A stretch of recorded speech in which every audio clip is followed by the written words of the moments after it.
day, two of Jesus' disciples went to the little town called Emmaus, just 7 miles from Jerusalem. And they were talking about the things that had happened. And while they were talking, Jesus came near to them and went with them. But their eyes were kept from recognizing him. And Jesus said, "What are you talking about as you're walking?" And they stopped and stood still and looked sad.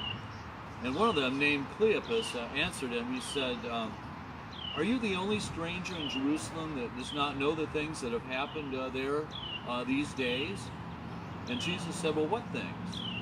And he said, "Well, the things about Jesus of Nazareth, a prophet, mighty in deed and word, how our leaders handed him over to be sentenced to death and crucified. And we had hoped that he was the one to redeem Israel. And now it's been 3 days, and well, some of the women of our group have astounded us. They went to the tomb early in the morning, and when they found that his body wasn't there, they came back saying that they had indeed seen visions of angels and that he was alive.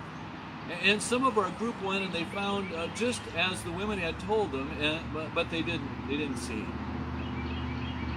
And then Jesus said to them, "Oh, you foolish ones, you are so slow of heart to believe all that the prophets declared.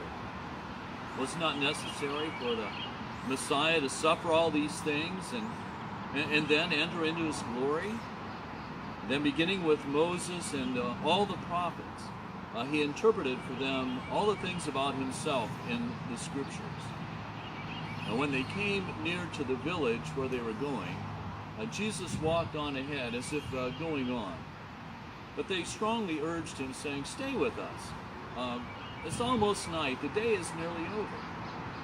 So Jesus went in to stay with them.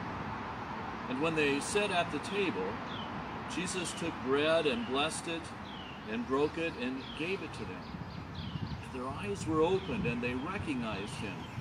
And then he vanished from their sight. And they said to one another, "Weren't our hearts burning as he told us on the road all these things as he opened the scriptures for us?" And so that very hour they went back to Jerusalem. And they found the 11 and all their companions all gathered together saying, "The Lord has indeed risen. He's appeared to Simon." Then they told everything that had happened on the road and how Jesus had been made known to them in the breaking of bread.